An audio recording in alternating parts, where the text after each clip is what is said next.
invite you to our interactive webinar. We are all part of one another.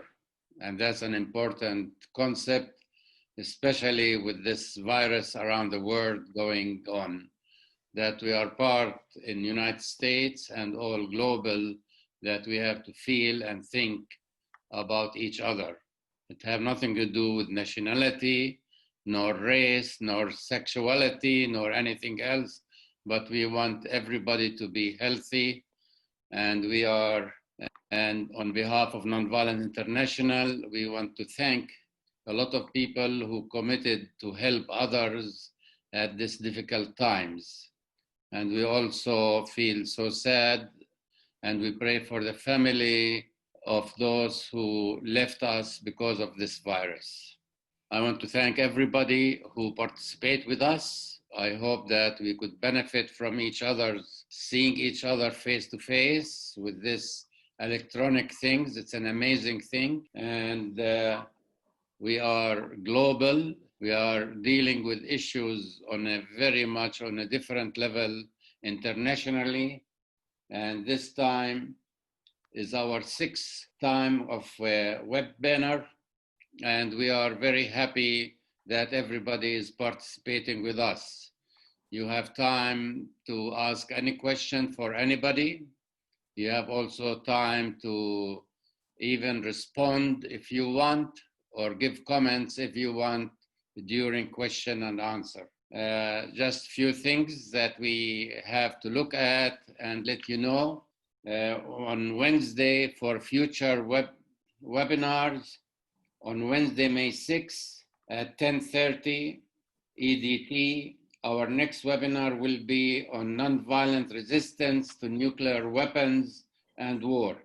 Also, those who cannot join us on the Zoom, they still, with the professional help of Connor Paul, they will join us on FaceTime.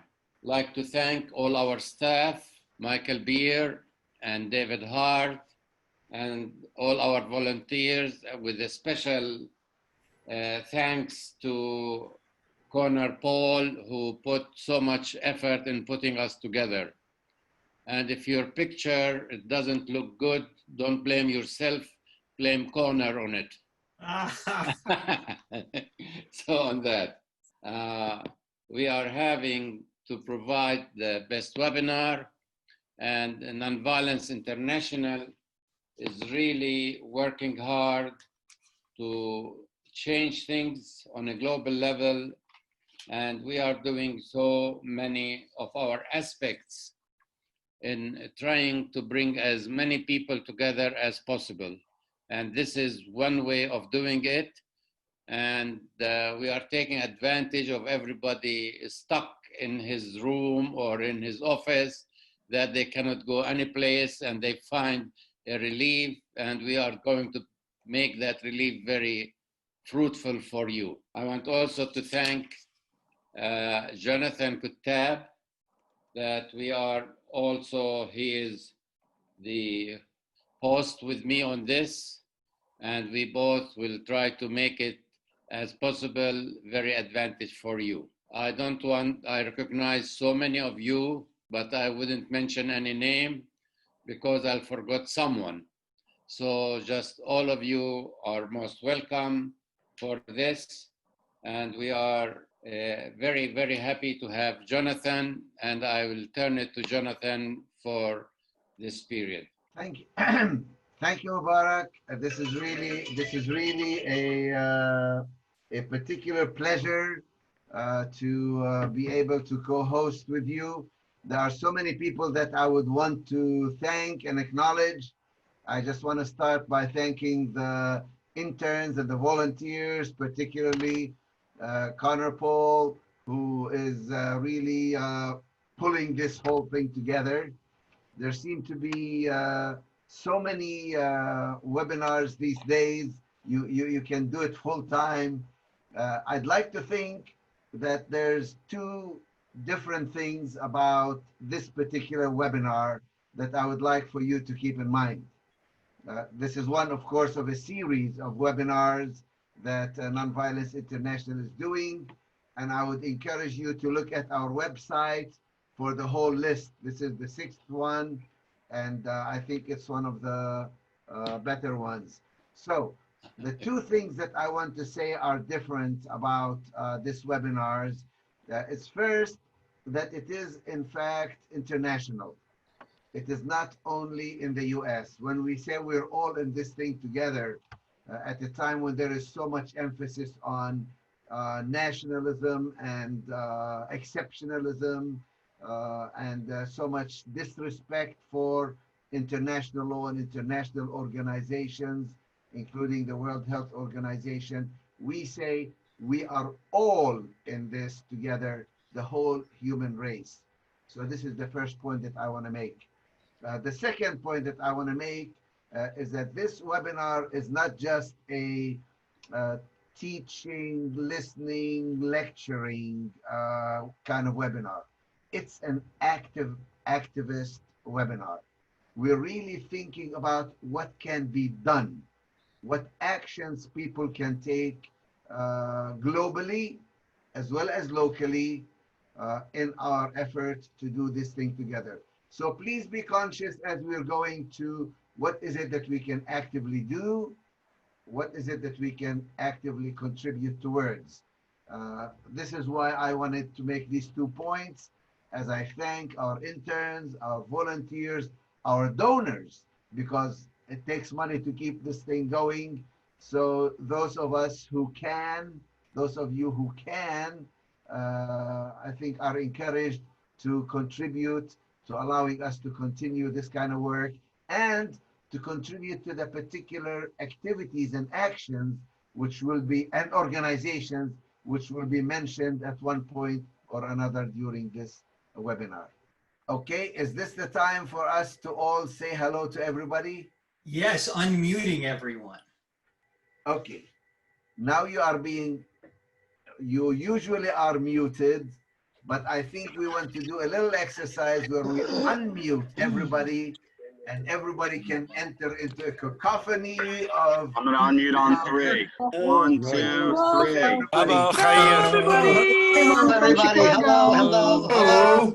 Hey, I want to mention where you're from, your name, if you are calling from a place where you are Hello.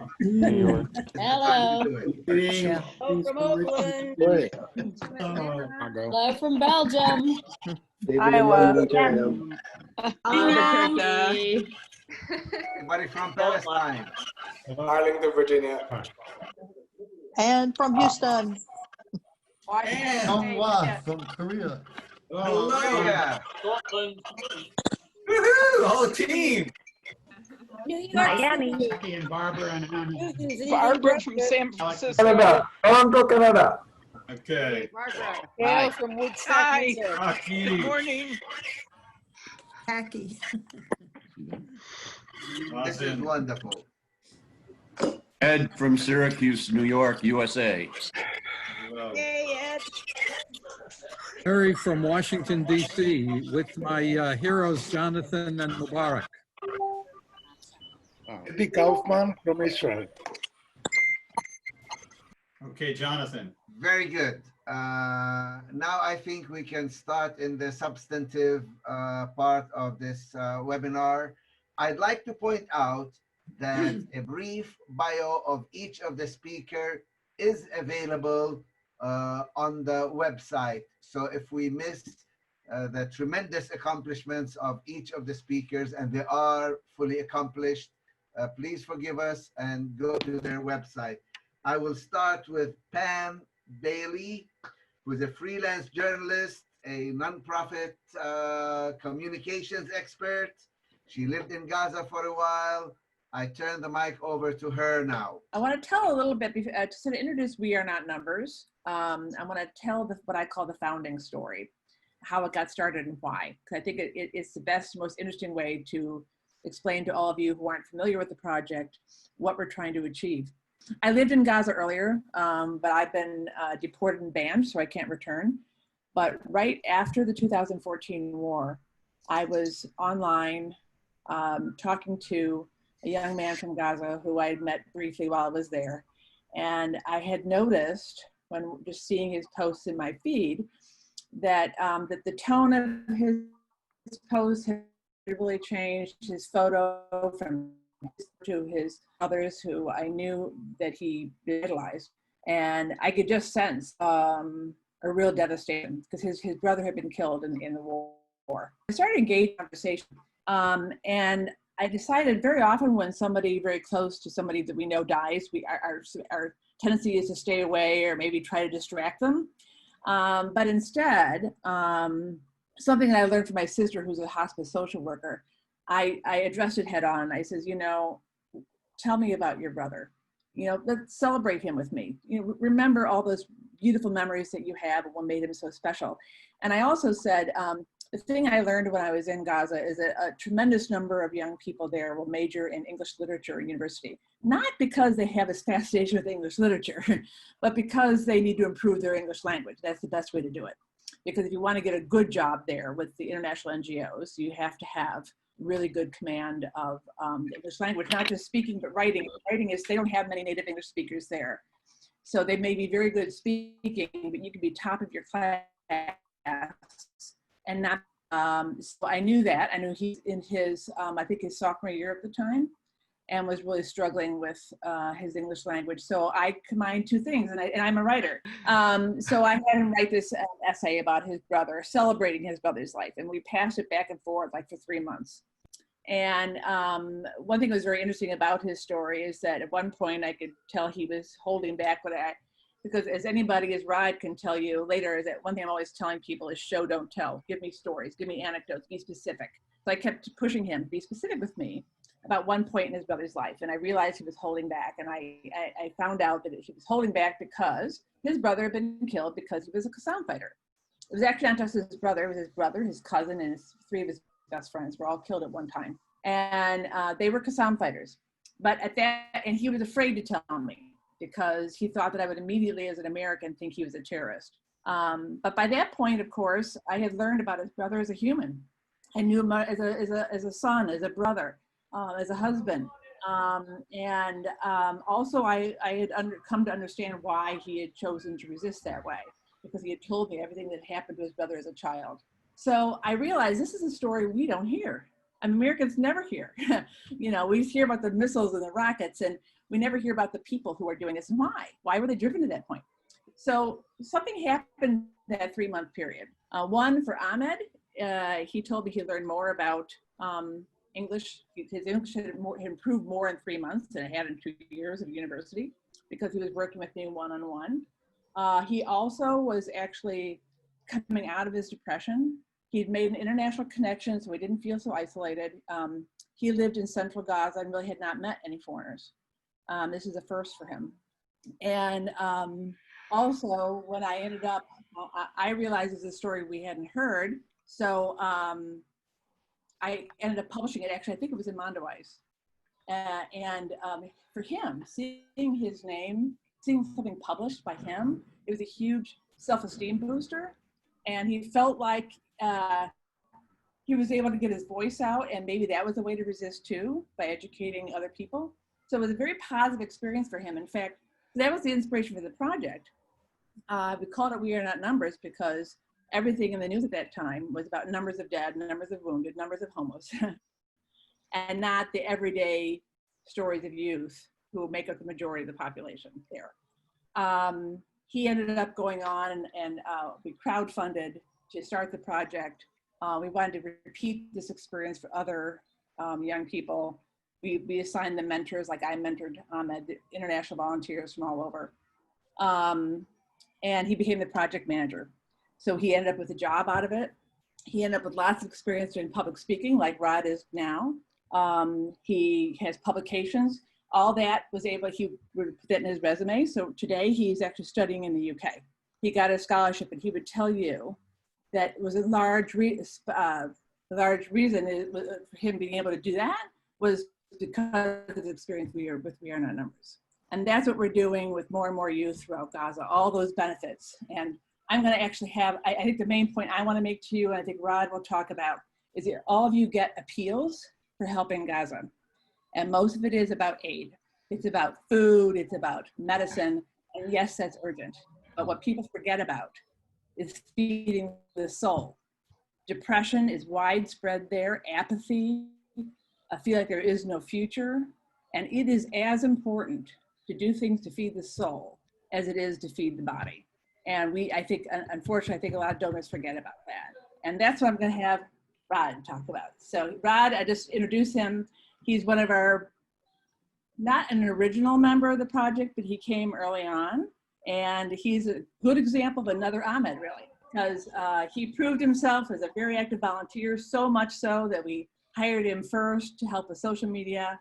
And now he's been promoted to outreach coordinator, and he's really having an opportunity to show himself to be a leader. He is, and I am absolutely positive that his experience will do the same thing for him that it did for Ahmed, and he'll be out and be able to study for his master's abroad. Right. You have 1 minute, Pam. Oh, I have a minute left? 1 minute left. But I will tell you that I'm going to go back to the mentors. It is, to me, a very important part of our project, that it is this international partnership. And I will say that if anybody knows anybody out there who is a writer in some way in their professional capacity, then you can be a mentor. And it has benefited them as much as the writers.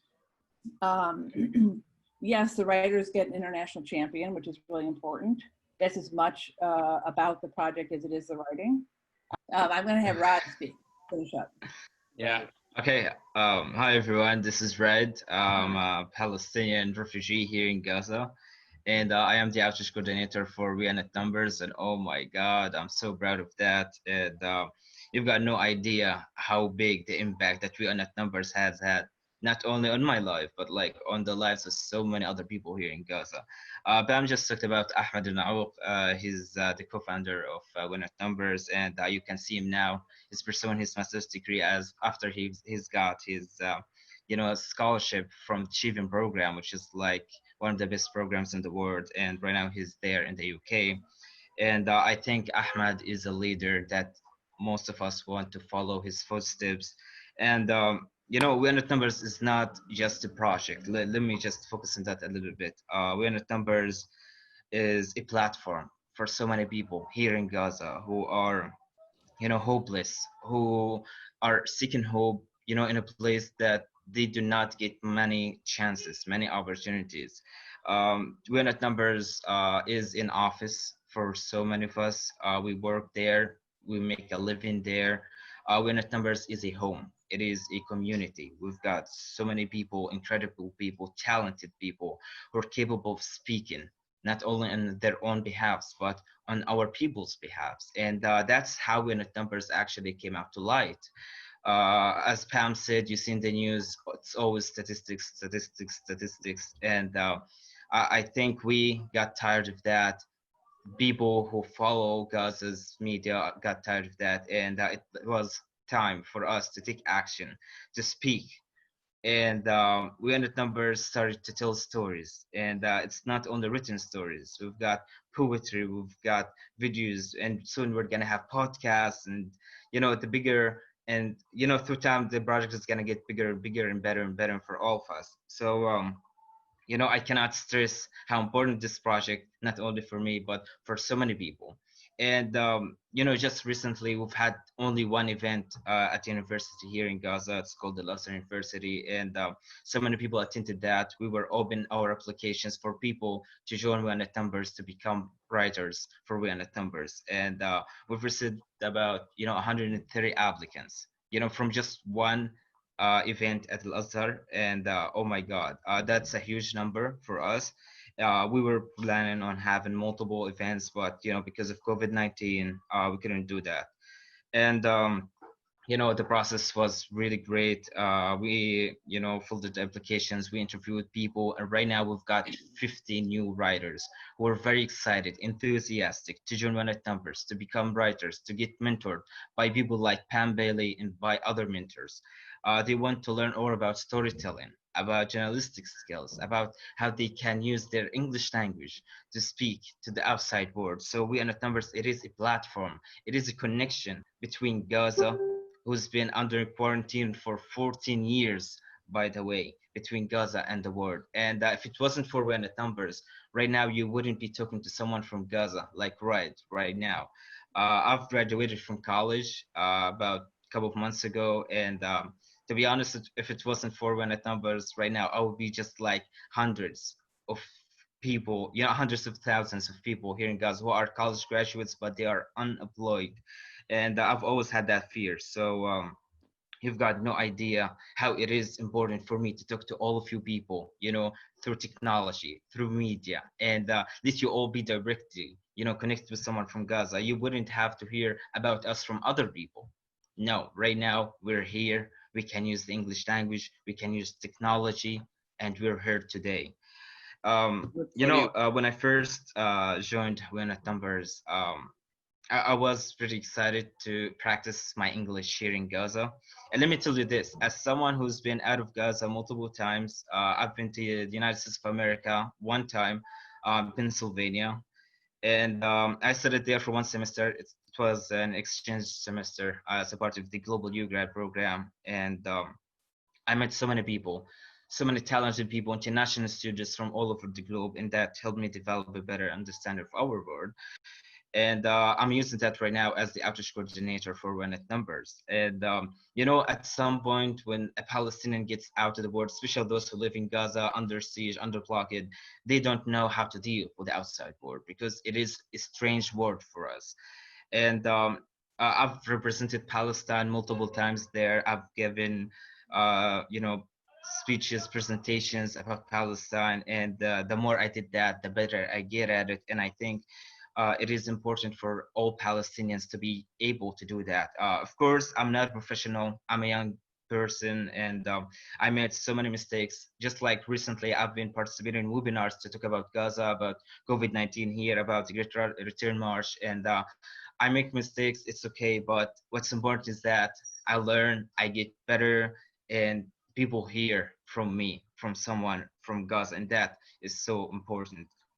Right now, I have a part-time job with When It Numbers. I'm so grateful for that. I'm doing my best to always represent this project, and I always tell my friends about it, not only here in Gaza, but my international friends as well. And all of us in our community in When It Numbers, we're so proud of the benefits that we get from this project. We're talking about relations we're making with local people, with our organizations around the world, international people. Oh my God, they're so kind to us. And you've got no idea how important it is for people like us here in Gaza to actually feel heard. This is very important because so many people here are really depressed because they think the world is living and we're not, and no one cares about us. So you can tell by the reaction that we have. When a writer writes his story and shares it on wearenumbers.org, our website, and someone from Canada, someone from America, someone from Europe, someone from anywhere, even people in the West Bank, when they read our stories, when they comment on our stories, when they share our stories, we get to the seventh cloud.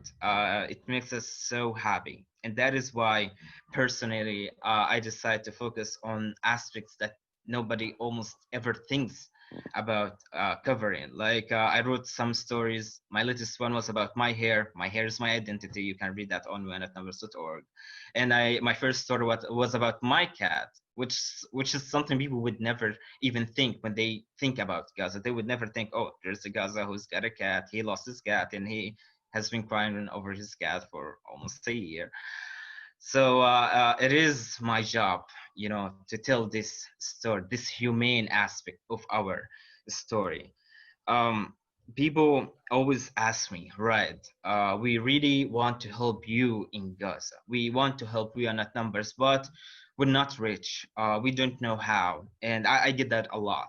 So basically everyone tells me how they ask me about how they can help you on that numbers, how they can help us here in Gaza. So the answer is very simple. Do what you excel. If you're a photographer, do what you excel. If you're a writer, do what you excel. If you are rich, you can always, donate to Unit numbers. If you work in an NGO, you can always help people in whichever aspect. The least you can do, you can always read our stories, you can learn, and you can share. You can spread the word, you can spread awareness, and you can teach more people about Gaza through We Are Not Numbers. And that's basically what we do. We always teach people about Gaza. And oh my God, I'm so proud of this. I'm so grateful that I've got this chance to join Pam Bailey in this webinar to talk about Gaza. And I think that's everything I want to talk about our project, our community, our home, in our office. We Are Not Numbers. Thank you, everyone. Thank you. You have later on questions for you later on, okay? Okay. Alex. All right, well, thank you. My name's Alex McDonald, and I'm with U.S. Boat to Gaza, which is a part of the Freedom Flotilla Coalition. And I want to thank Nonviolence International staff for all your work in promoting peace, nonviolence, and human rights. And thank you for allowing U.S. Boat to Gaza to be part of this webinar today. Just as background, the Freedom Flotilla Coalition is a group of national campaigns from Sweden, Norway, the UK, Italy, France, Spain, Greece, Turkey, Malaysia, South Africa, New Zealand, Australia, Canada, and the United States. And we work together to bring international attention to the injustice and prison-like nature of the Israeli illegal blockade against Gaza. We bring international media attention to the inhumane actions of the State of Israel by just merely attempting to sail into Gaza. Yet every time we've tried to do that since 2009, the Israeli military has violated international law and, like pirates, have boarded our ships in international waters, have hijacked our ships and the property. The crew and the passengers are then taken into Israeli prisons and finally released, but the boats and a lot of the equipment remains in Israeli hands, including medical supplies that we bring for the people of the Palestinians who live in Gaza. As you all know, just as background, Gaza is one of the most densely populated parts of the world. It is called the largest open-air prison in the world. It has 2 million people, over half of whom who are children. And over 70% are refugees who Israel does not allow to return to their homes and villages, only because their mothers are not Jewish. It's that simple and racist. As it relates to the COVID epidemic, I want to highlight how Israel's occupation and the blockade are particularly inhumane. First of all, because of the blockade, freedom of movement is limited. People cannot easily leave Gaza to escape the most densely populated areas. And they can't leave to get treatment from places that are better equipped without a hard-to-get permit from Israel. The fact that they are so densely packed in this narrow strip of land means that something as seemingly simple as social distancing is almost impossible. With many homes destroyed and people killed in the numerous Israeli bombings that have occurred in Gaza, the large population has to live even more closely in the homes that remain. The other major recommendation that we hear from health experts is to wash our hands with soap and water, something that seems relatively simple. But 90% of Gaza's water is unfit for human consumption. Sewage is known to infect the water supply. The Israeli blockade severely limits medical equipment, like ventilators and personal protective equipment. The Israeli blockade even limits exports, making it hard for Palestinians in Gaza to generate the income needed to buy protective medicines and equipment. Israel limits electricity every day, so even having the ventilators or other equipment isn't enough. They can be you can't keep the machines always running without electricity, which is the case for many hours every day. So these problems are not new in Gaza. But what COVID does is it just highlights how the inhumanity of the blockade affects this population. The occupation highlights other injustices as well. I don't know if you all heard, but even in East Jerusalem, where Palestinians have many more rights than those in Gaza or the West Bank, Israeli troops closed down a Palestinian coronavirus testing center April 15th. There had been 40 confirmed cases in that neighborhood in East Jerusalem, yet they closed down that facility. So that is why U.S. Boats to Gaza is as part of the Freedom Flotilla Coalition, regularly bring an international attention to these injustices, the injustices of the blockade, and the importance for all of us to break it. Since the U.S. is a major supporter and an enabler of these crimes against Palestinians, members of our U.S. Boat to Gaza especially feel it is our duty to not only be concerned about American victims of COVID-19, but especially also about Palestinian victims of this disease and pandemic, especially because they have even greater risks than because of us. Stepping back, we do see the interrelatedness in so many of the crises in humanitarian efforts. PPEs, the protective equipment is difficult to get everywhere. Economies are crashing everywhere. Social distancing is becoming standard practice everywhere. Masks are becoming a standard attire. People are asking governments to release nonviolent prisoners from coronavirus infected prisons here in the US as in Israel. We can therefore join forces with groups at home that are trying to get prisoners released. In acting in solidarity, we can join forces with those who are trying to prevent the family separations and imprisonment of children at our border with Mexico, but also with the children in Palestine. So I think it's important for all of us to applaud all these efforts to, that, as was mentioned at the beginning of this webinar, that we are all part of the same humanity, that we are all fighting together this pandemic. We have members of our team of U.S. Boats to Gaza and the Freedom Flotilla Coalition who have done that. Diane Wilson, one of our land crew from 2016, Women's Boat to Gaza, and Ann Wright, who has been on 3 flotillas, co-founded the Texas Jail Project to improve prison conditions, for example.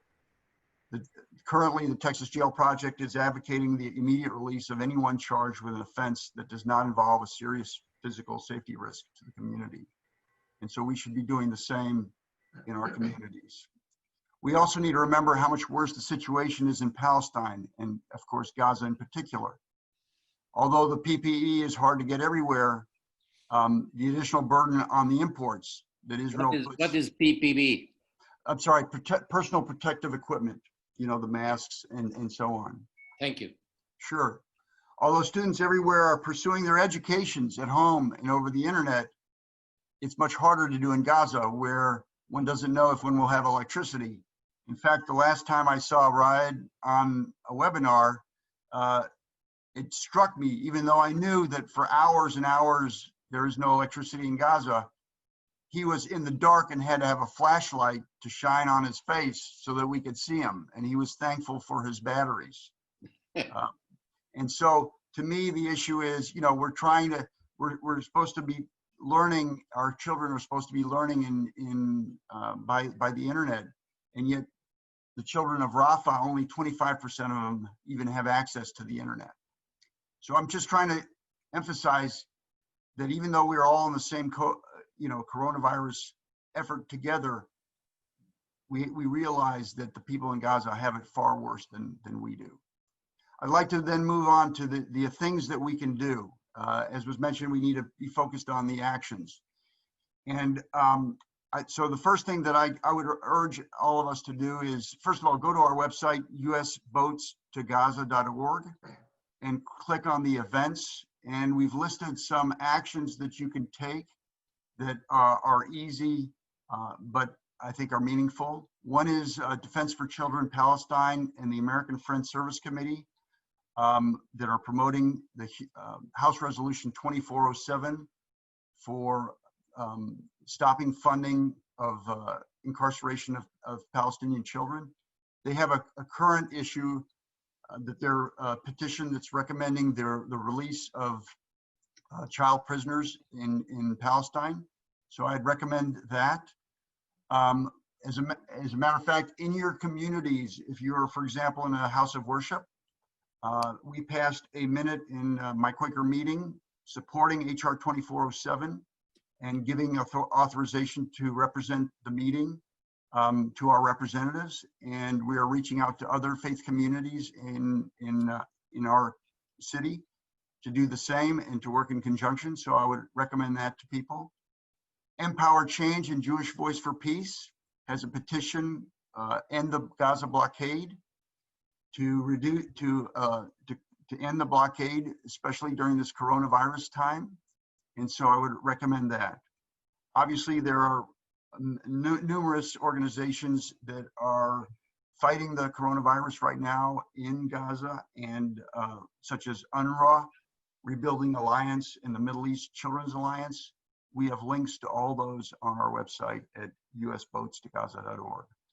So with that, I really, again, thank you for having this webinar, and thank you for all your efforts and for caring. Boy, you are good. You are having 1 minute. It's gone. 1 second. It's gone. Thank you. Thank you. Yeah, I just, this is Mubarak. I just want to tell everybody that it's great to have, to be sponsored for so many of those groups. And that's part of Nonviolence International. I mean, we are supporting them. We are raising funds for them, and we will do whatever to help them and need that.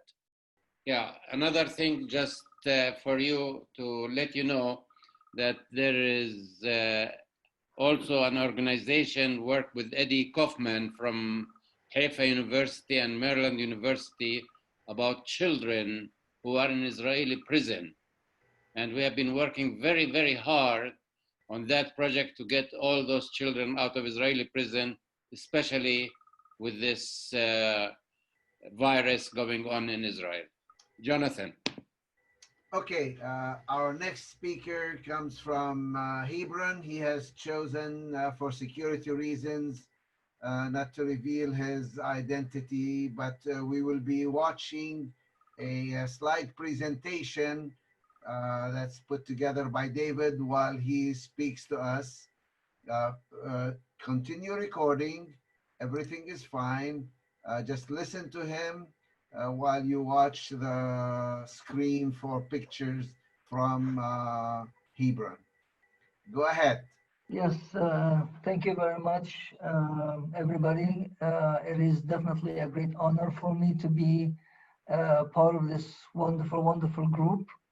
And I know that Nonviolence International has been really instrumental in work that has been done on the ground here in Hebron, in the West Bank, and in Bethlehem. Again, my name is, let's say, Muhammad. It's not really that is. We are running a very, very small organization called the Hebron International Resource Network. And this network, or this organization is really, I would say, unique in that it is a network of people. We do not have a body that resembles an organization.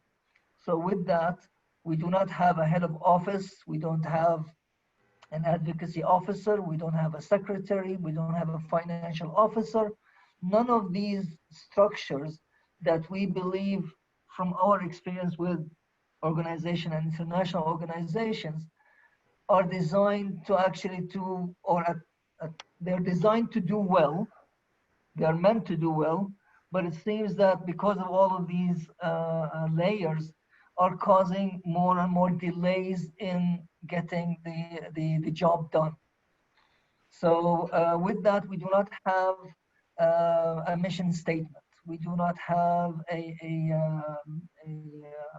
specific task to actually to do, which makes it a little bit much easier for us to actually to implement the projects what the community wants.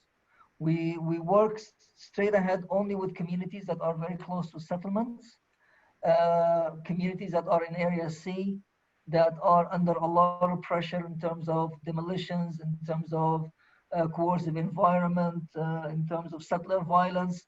These are the communities that we direct our activities towards. And with that, we basically see ourselves as non-experts. So we basically go to the community who are facing these problems on a daily basis and ask them what is it that they need. We do not have a specific mandate that will tell us or that direct us only to work in education, or that it works only in water infrastructure. We believe that the communities themselves know much better about what is it that they want. And for us, we are in no position to tell them, no. This, what you're saying is incorrect. We are supposed to actually, what you want is to have a training session about democracy, while what the community is telling us is what they want is a clinic, or what they want is to have a school. If they say that they want a school it is. If they say that they want to actually to have a water system, that's the way it's going to go. So even I can recall that one point is that we ended up having to pay a dowry for somebody to get married so they can stay next to the settlement, next to their house, next to the settlement. So we got engaged, as some of these pictures that you've seen, we got engaged in rebuilding schools. We have at least 2 schools that were demolished. One of them demolished 3 times, and then we ended up having to go and rebuild it while learning, the lessons from the demolitions and how not to actually to get to the point of demolition. We always in direct contact with the community. We are always engaged with them. So we have rebuilt 1 school, especially this year. We rebuilt 1 school that was demolished 3 times. Last year we built a school, it was demolished, and then we rebuilt it back once again.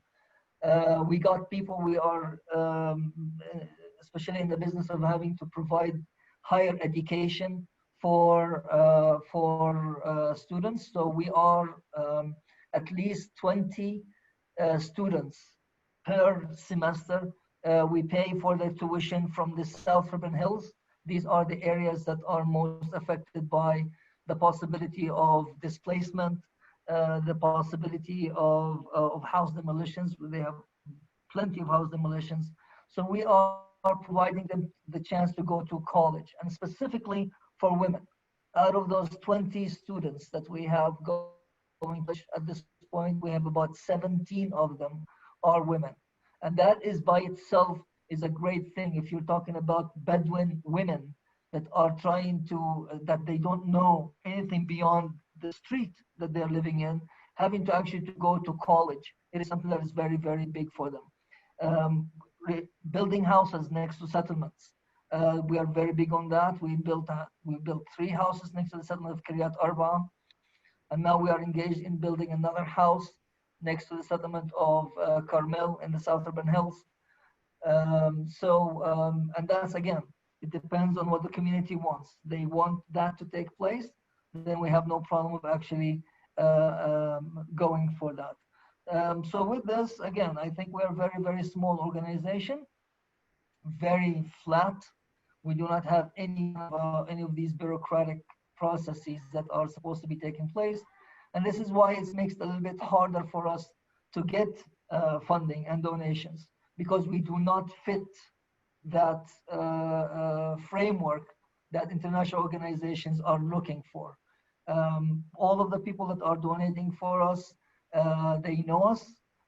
They've been actually part of the activities. They've seen us on the ground, and that trust is being built that way. And with that, people know that whatever that they're going to actually to provide for us is going to go directly 110% to projects that will affect people that are really on the margin or that they are facing on daily basis the policies of the Israeli occupation. So again, I'm really thankful for Nonviolence International for being that bridge for us to help us, this unique small organization, to actually to do really good on the ground. So I think I will stop at that, and thank you for allowing this chance to actually to speak to such wonderful people. Muhammad, you did a good time. Thank you. Thank you. Jonathan. Yes, I think our next speaker is Roshan. I would like to remind you all of the chat function that you can use to just make comments to everyone as the speaker is speaking. After this next speaker, we have two separate, distinct opportunities for you to interact. First, we will interact by asking questions to the speakers. It's a question and answer period. And then we move into a general discussion. But right now, let's hear from the next speaker, Roshan. Hi, thanks everyone, and thanks very much to the hosts for inviting us. I'm speaking from South Africa, from Johannesburg. Sorry, it suddenly went a bit dark. It's the evening here, and now these lights are a bit, sorry about that, stripy. But nevertheless, so I was just going to say a few words. I know, you know, South Africans have been, we have a sort of a branch of the boat to Gaza here, and the South African women went on the women's flotilla. I know there are lots of South Africans that have been going to Palestine when we could travel and when people could actually get into Palestine in various capacities, helping with projects on the ground. But I just wanted to say a bit about what we're trying to do in terms of international solidarity, particularly since we've been under lockdown here for just over a month, in quite a harsh lockdown. And obviously, you know, we've had to try to adapt our normal way of working to working online, to seeing how we can still express that solidarity and be effective and reach out to Palestinians when we're also dealing with a lot of difficult situations here with the coronavirus. And although our medical response here is very good, we have very, very harsh lockdown because of the inequality in this country as well as around the world. Of course, it's not the same experience for everyone. And although, you know, that of course, the virus affects everyone similarly, the inequalities, oppression, occupation means that the possibilities to either resist the virus or in that process, how you manage to do that are extremely different. So, you know, in our country, we have had, of course, the majority of people who aren't able to just lock down in a house with running water and wash their hands and take the measures that are necessary. So there's a kind of very different experience even within South Africa, and how we then try to use that to not make us look inwards, not make us feel that we're alone and that our challenges are greater than everyone else's, but try to bring an element of international solidarity so that we're ready to resist the right-wing forces in the world. And I include in that Israel, who under the pretext of this global pandemic has been encroaching further and further, as well as has been mentioned, you know, destroying medical facilities in East Jerusalem, increasing in a way the blockade in Gaza. I think they're using it to kind of as a cover for emerging out of this with a greater grip on settlements in the West Bank, with a greater, with a kind of, although in a way they're having their own issues, a stronger presence of occupation, generally, and a stronger push for a sort of Trump kind of a deal of the century situation. So we're trying to see how we can galvanize progressive forces around the world to keep with the Palestinian people. I mean, we were grappling, we found it very hard. We were in the process of developing a coalition around BDS at the request of the BNC in Ramallah, who asked us to form a kind of a coalition of all the Palestine solidarity groups around the BDS campaigns. And just in the middle of that, we all got locked down. So we were planning a big launch event with a lot of publicity and hoping we could invite someone from the BNC to speak and really open up this campaign beyond the Palestine solidarity groups. But all of that we've had to kind of put on hold a little bit whilst we're locked down. On the other hand, we've had some very successful webinars like you're doing. In a way, you know, it's a way that people have been connecting in ways they hadn't previously.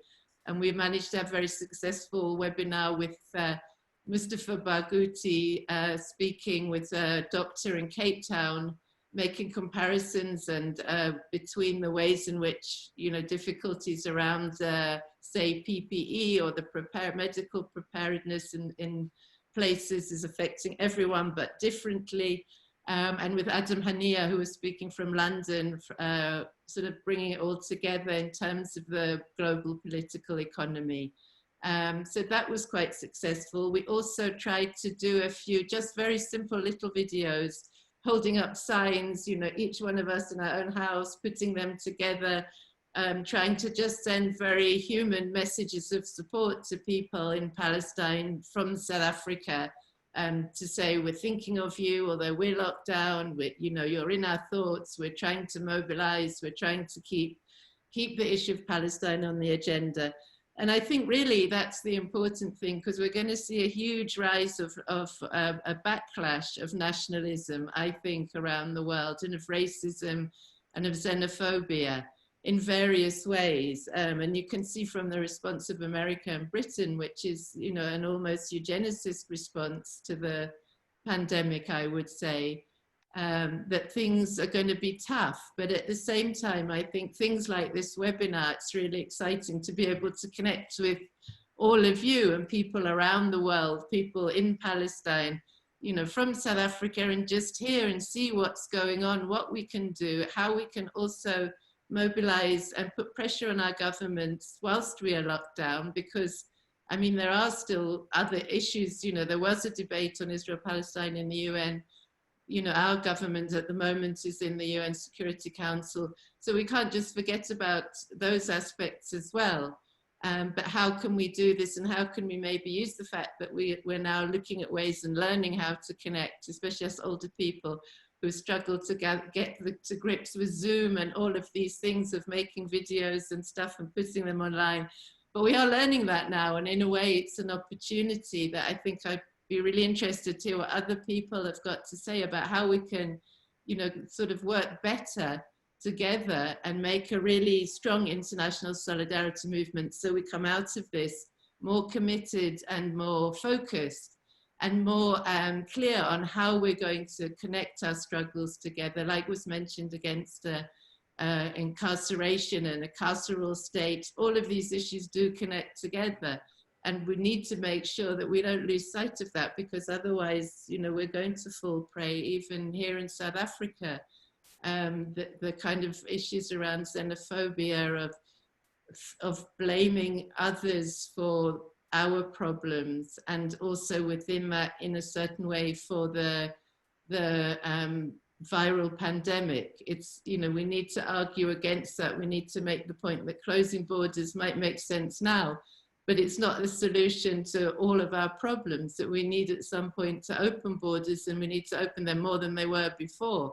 And in that sense, we need to immediately end the blockade of Gaza in order to deal with the pandemic. But even, you know, that's just one aspect of a longer term fact, that it's, you know, that kind of siege and occupation through siege is the sort of issues that cause these pandemics to take hold.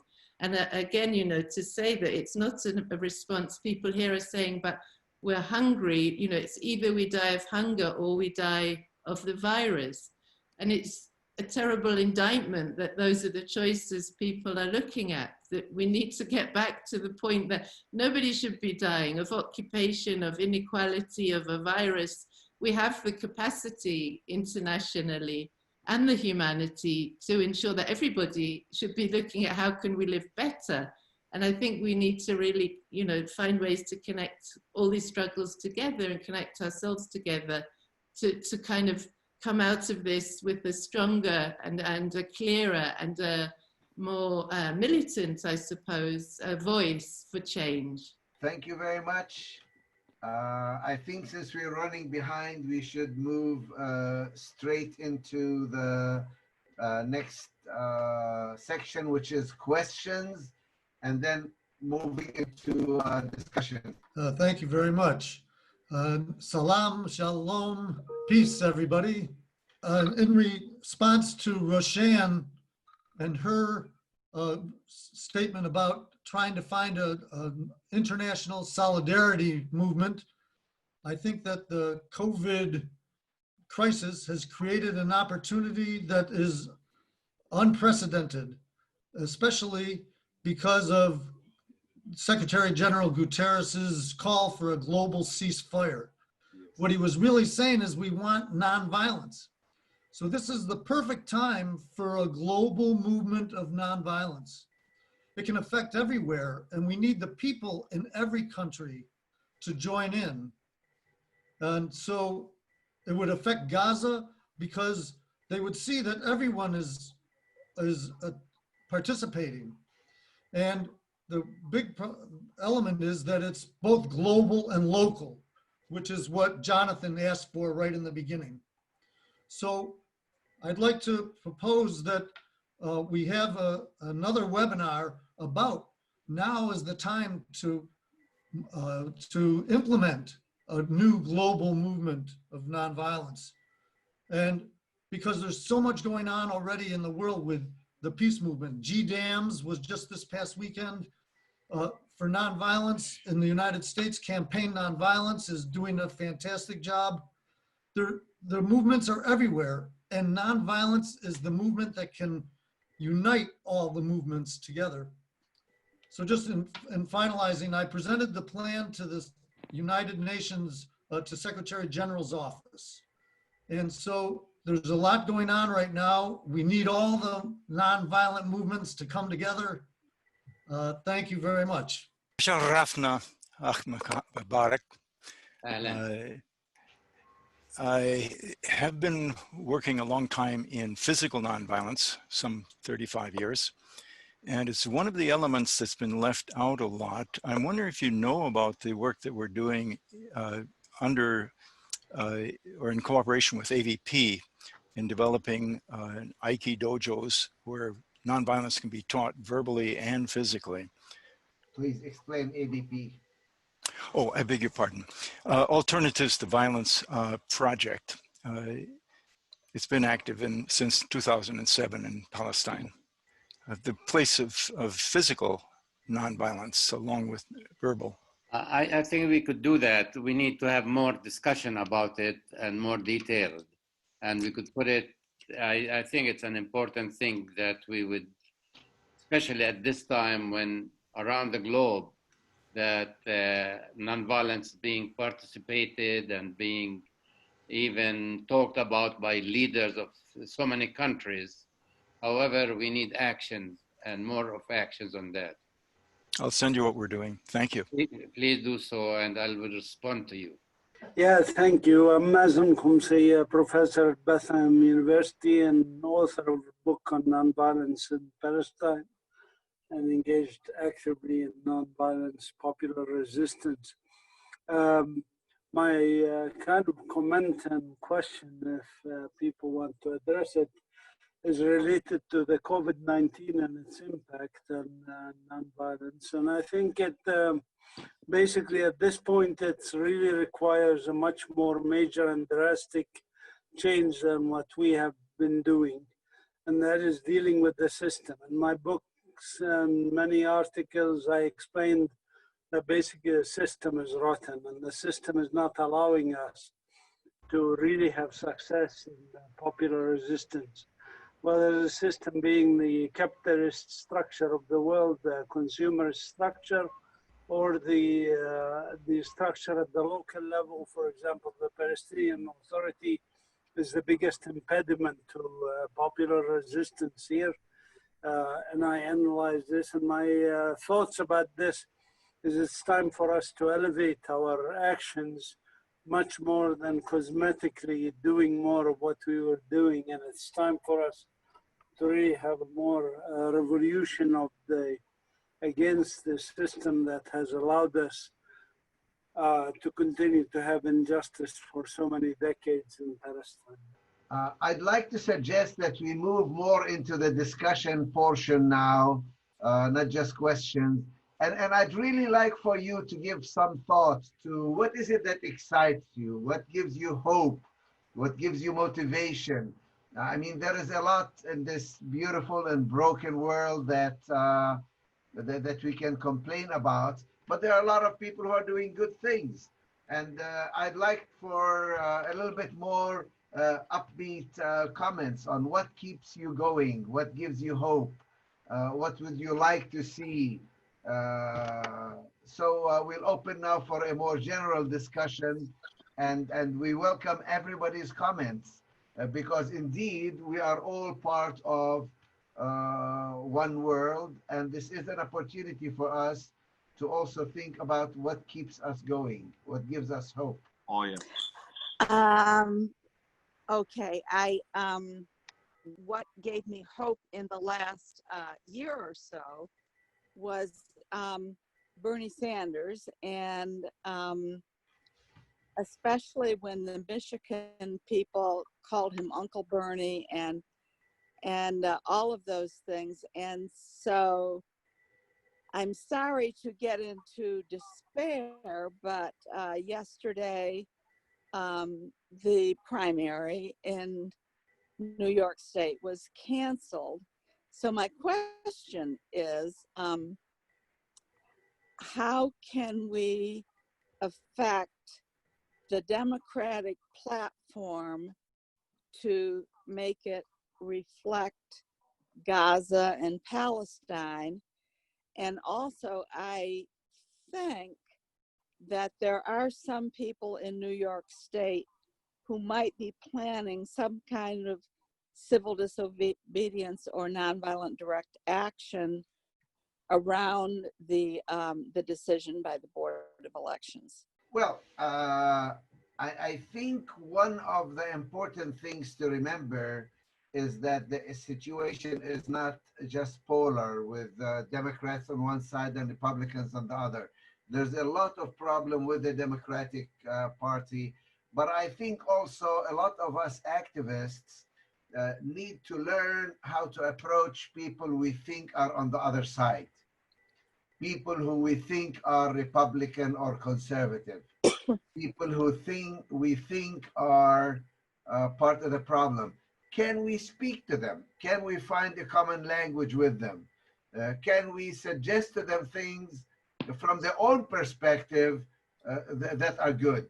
See, the whole point about feeling that we are all in this together is this is also a reminder to us that we need to open up, we need to reach out, we need to seek that which is good, that which is positive, that which is human, in people who we usually don't think of as our political allies, and to seek common ground with them towards a specific object. I think this is probably an important corrective to all of us, to really try and reach out to people who ordinarily would not be our natural allies and seek common grounds with them. At least this is one thing that I get out of the current situation. Thank you, Connor. And thank you, Jonathan. Exactly. I wanted to build on that. That is, we do have a challenge. As much as it is very challenging, it's also an opportunity, right? The whole system is changing. There are tectonic shifts, whether COVID is a conspiracy or it's just a bad incompetence. Regardless, a lot of things are changing. A lot of people are having second thoughts. Now with that, there is of course a lot of fear.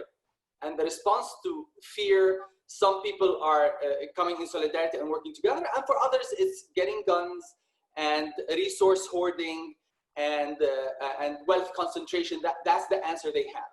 And the example I have for that, again, building on what Jonathan said, I have this Palestinian friend in Ohio. He's Palestinian, he's Muslim, and he loves Trump. Now, I actually happen to know that he's a very decent guy, like for a fact, like he actually did things that are very generous and very good to me, right? So I know he's good. And he has his reasons, and I think he is a racist. He thinks African Americans are bad, right? And Mexicans and immigrants are bad, right? How do I, and it's very challenging talking to him, I'm looking for ways in which there are intersections.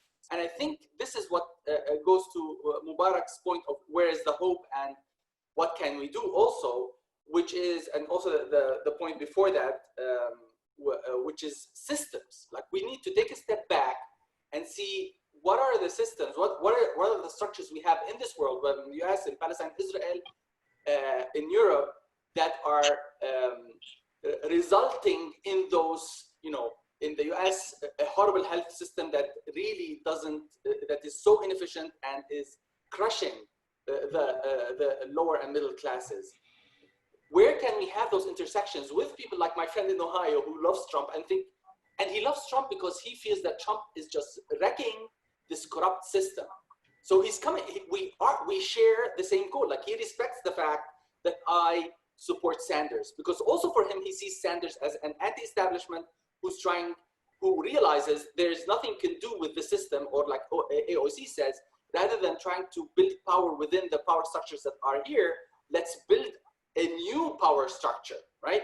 So the question to all of us, and whoever has a good actual example of what are ways that you see have high probability of success in really rebooting or overhauling the systemic problems we have, as opposed to just taking an action, right? What are things where we can change the system in a way that it's more egalitarian, more representative, right, of all the voices, and genuinely provides for merit and solidarity?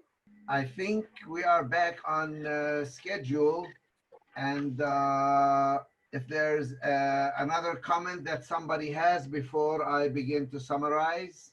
We have 15 minutes left. I just wanted to say how striking Pam's words were at the beginning for me, that it's important to feed the soul as to feed the body.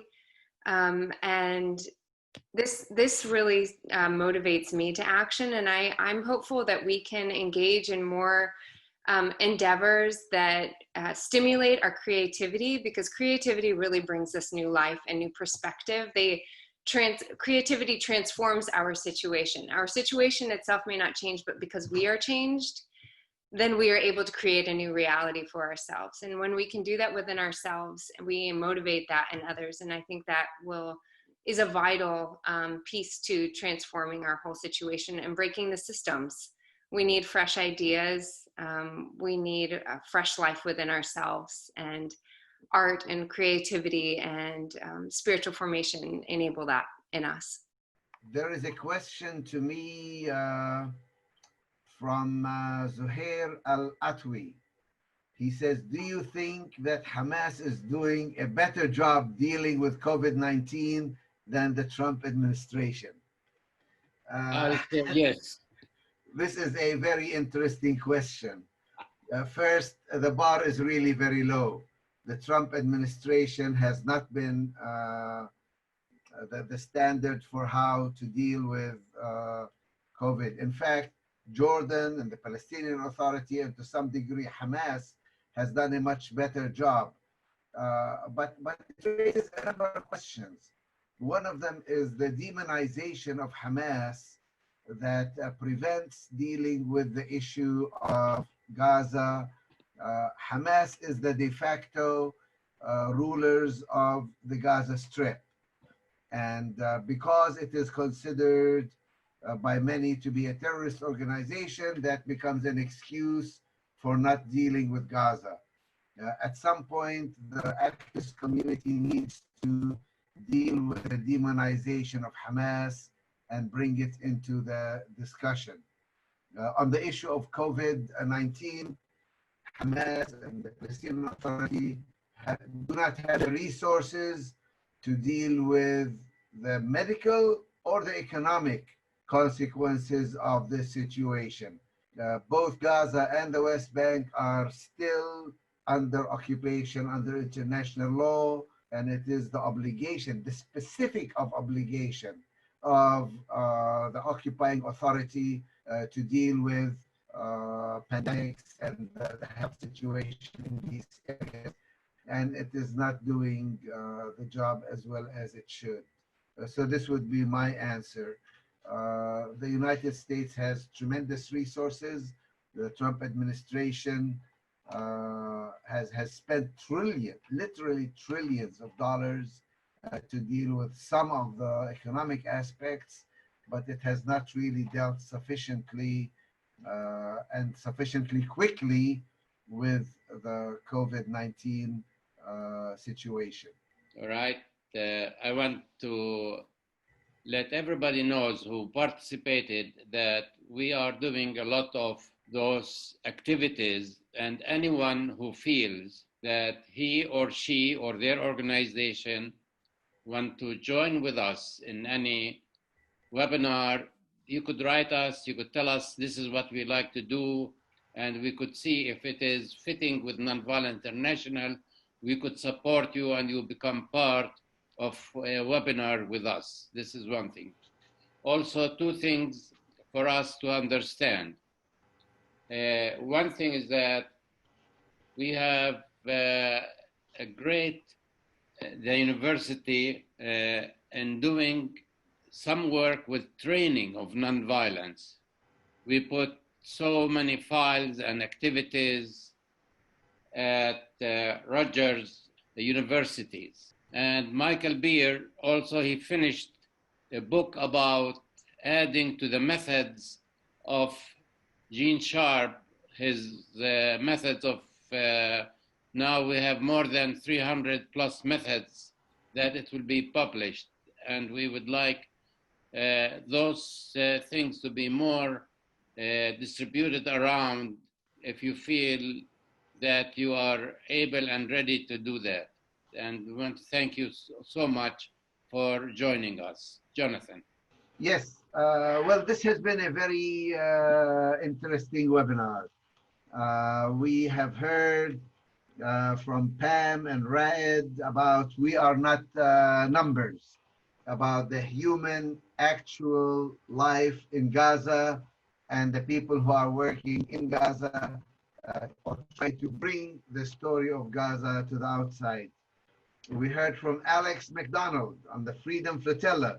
He was suggesting specific things that can be done in advocacy for releasing prisoners, for lifting the siege, the importance of working and lobbying the different governments to do the right things. We heard from the activists in Hebron. Again, the idea that we are all one. There are a lot of people who are doing good things.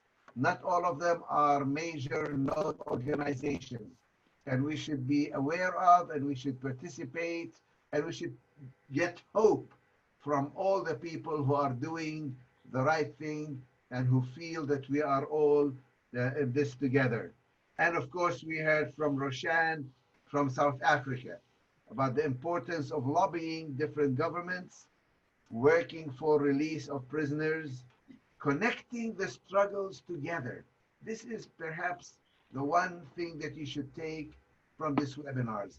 We are all in this together, but we can only succeed if we work together, if we make the connections, if we think of specific activities and actions that can be carried out.